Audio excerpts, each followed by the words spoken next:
할렐루야. 저와 여러분의 삶 속에 하나님의 평강과 기쁨과 소망이 가득하여 넘치시기를 주님의 이름으로 축복합니다. 선진국일수록 약자를 보호하고 개인의 인권을 소중하게 여깁니다. 이것은 기독교의 영향을 받은 것으로 모든 사람이 평등하게 보호를 받을 권리가 있음을 시사하고 있습니다. 오늘 본문에는 약자와 기업을 보호하시는 하나님의 이러한 모습이 나타나 있습니다. 죄를 범한 사람을 처벌하는 법은 오래전부터 있었습니다. 그러나 죄를 지었다고 해서 무조건적으로 처벌을 해서는 안 되는 것이지요. 반드시 재판관에 의한 정식 재판을 통해 죄의 유무를 밝힌 후에 형벌의 종류를 결정하고 시행할 수 있었습니다. 만약 죄인에게 태형이 내려지면 그 죄의 경중에 따라 재판관의 면전에서 행을 집행해야 하는 것입니다. 이 과정에서 40대 이상을 때리지 말라 하십니다. 이것은 인간의 권리와 생명의 존엄성을 지키기 위해 하나님께서 명하신 조치입니다. 하나님은 범법자가 천하게 여기는 것을 경계하셨습니다. 법은 공의를 세우는 측면에서 바로 적용되어야 하지만 또 궁극적으로는 범죄자가 죄를 뉘우치고 사회에 복귀해서 공동체와 조화로운 삶을 살 수 있도록 돕는 역할을 해야 하기 때문입니다. 저와 여러분이 보호해야 할 사회적 약자가 누구일까요? 또 두 번째로 하나님은 곡식을 터는 소의 입에 망을 씌우지 말라 명령하십니다. 탈곡을 하다 보면 소들은 자기 발 아래에 있는 곡식을 먹게 됩니다. 그런데 주인은 소가 곡식을 먹는 것을 방지하기 위해 소의 입에 망을 씌웠습니다. 하나님은 짐승이라고 해서 무자비하게 다루거나 학대하지 말라고 명령하셨습니다. 일하는 소가 마음껏 먹을 수 있도록 그냥 두게 하신 것이지요. 사람도 마찬가지입니다. 고용주는 고용인의 수고와 노력에 정당한 대가를 지불해야 합니다. 지금도 비인격적인 대우를 받고 있는 고용인들이 많이 있지요. 고용주들은 이 고용인들이 싹을 올바로 돌려주어야 하며 또 그들의 인권을 보호해 주어야 합니다. 그것이 하나님이 이야기하시는 정의입니다. 고대 사회일수록 자녀의 수는 부를 상징했습니다. 하나님은 형제 중에 기업을 이을 자가 자녀 없이 죽은 자가 있으면 형이나 동생이 죽은 형제의 아내를 취해 죽은 형제의 가문을 그리고 기업을 잇도록 하셨습니다. 이 법은 죽은 형제의 대를 잇고 또 형제의 기업을 보호한다라는 것 이외에도 이스라엘 여인이 이방인과 결혼하는 것을 방지하고 남편과 사별한 아내를 보호하고자 하는 사회 보장법이었습니다. 이것은 당시 유대 사회의 특별한 풍습이었지만 지금은 시행되고 있지 않는 것입니다. 하나님은 이처럼 가족 중에 어려운 사람이 있거든 외면하지 말고 돌볼 것을 명령하셨습니다. 우리가 가족 중에 돌봐야 할 사람은 또 누구일지 생각해 보아야 하는 것입니다. 그를 외면하지 말라 하십니다. 우리가 당면한 문제는 혼자 해결하는 것이 어렵습니다. 하나님이 공동체를 주신 데에는 이러한 이유가 있는 것이지요. 서로를 돌아보고 섬기게 하기 위함입니다. 하나님은 약자에게 관심을 갖고 계십니다. 그렇기 때문에 우리도 하나님과 같은 마음으로 약자를 돌보고 사랑해야 하므로 하나님의 뜻을 이뤄가야 합니다.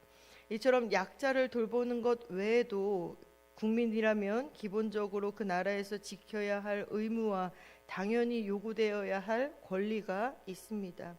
하나님의 나라의 백성인 그리스도인들에게도 합당한 권리가 있지요. 오늘 본문에서는 또 그 그리스도인들이 지켜야 할 몇 가지 의무사항을 알려주고 있습니다. 먼저는 자기 남편이 다른 사람과 싸우는 것을 보고 남편을 구하기 위해 상대방의 생식기를 잡았을 경우에 여인의 손을 찍어버리라고 규정하고 있습니다. 다소 가혹한 처벌로 보입니다. 그러나 여인의 행동이 갖는 몇 가지 의미를 고려해야 하는 것입니다. 다른 남자의 생식기를 잡는 것은 먼저 품위와 정숙함을 버리는 행동입니다. 또한 남자의 생식 능력을 파괴해 하나님이 주시는 생명을 낳지 못하게 할 수도 있습니다. 이 같은 행동은 개인과 가문의 명예를 훼손하는 일이기도 합니다. 그렇기에 이런 일을 한 여인은 중벌로 다스려야 했습니다. 성도라면 아무리 급한 경우라도 자신과 가족의 이익을 위해 타인에게 손해를 끼쳐서는 안 된다라는 것입니다. 오히려 자신의 일뿐만이 아니라 상대방의 일을 돌아볼 줄 알아야 한다는 것이지요. 우리의 이익과 안전을 위해 타인의 안전과 이익을 침해한 것이 없는지 한번 다시 생각해 보아야 합니다. 또 하나님은 공정한 상거래에 대한 규정도 주셨습니다. 고대 사회에서 상인들은 무게를 재기 위해 돌로 만든 추를 사용하였습니다. 그런데 물건을 사고 팔 때에 무게가 다른 추를 사용함으로써 자신의 이익에 배가 되는 악행을 저지르는 사람들이 있었습니다. 그들은 물건을 살 때 큰 추를, 물건을 팔 때에는 작은 추를 이용하여서 부당한 차액을 남겼습니다. 하나님은 이를 가증한 행위라고 말씀하십니다. 이것은 10계명 중에 제8계명 도적질하지 말라는 말씀에도 위배되고 있는 것입니다. 건강한 공동체가 되기 위해서는 정직한 거래를 해야 합니다. 교회와 신앙인으로부터 모든 거래에 정직해야 하는 것이지요. 교회 공동체인 일원인 우리가 정직하고 진실한 삶으로 하나님께 영광을 돌려야 하는 것입니다. 또한 하나님은 이스라엘 백성들이 지켜야 할 의무에 대해 말씀하신 후에 가나안 땅에 들어가 안정을 찾으려면 아말렉을 진멸하라라고 명하셨습니다. 아말렉은 출애굽 광야 여정에 있는 이스라엘 백성들을 뒤에서 끊임없이 괴롭혔던 민족들이었습니다. 또 이스라엘이 가나안에 들어간 후에도 계속해서 괴롭히게 되는 것이지요. 이는 하나님의 권위에 도전한 교만한 태도이기도 합니다. 그래서 하나님이 그들을 진멸하라고 명령하신 것입니다. 하나님은 아말렉을 철저히 진멸하게 하심으로써 하나님의 능력을 보이시고 하나님께 도전하는 자의 태도를 불식시키고자 하셨습니다. 하나님은 교회에도 이 같은 명령을 내리십니다. 하나님의 구원 역사에 대적하는 사탄의 세력을 교회는 진멸해야 한다고 알려주고 계십니다. 하나님의 나라는 불법과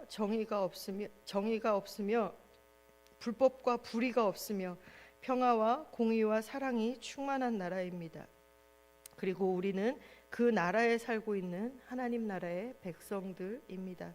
따라서 하나님 나라의 완성을 바라보며 순종하는 삶을 살아야 합니다.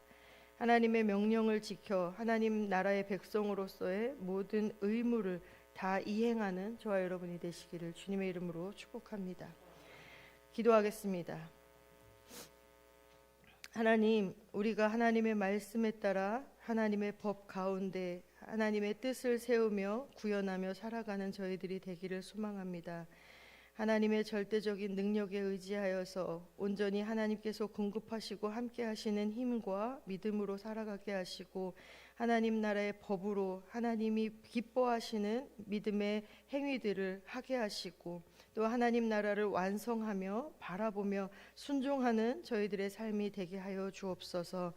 하나님, 육신의 질병으로 또 생각의 악함으로 마음의 연약함으로 고통받는 자들을 친히 찾아가 주셔서 위로하여 주시고 우리와 함께 하시는 하나님의 그 은혜를 힘입어 다시 일어나고 자유함을 누리며 새 힘으로 나아갈 수 있도록 주님 역사하여 주옵소서. 이 시간 정성을 다하여 1000번째 예물을 주님께 올려드립니다. 마음의 소원을 담아 드리는 귀한 예물을 하나님 기쁘게 받으시고 하나님의 마음과 뜻을 깨달아 알게 하시며 그 뜻대로 순종하며 살아갈 수 있는 귀한 믿음의 삶이 되게 하여 주옵소서. 감사드리며 예수님의 이름으로 기도합니다. 아멘.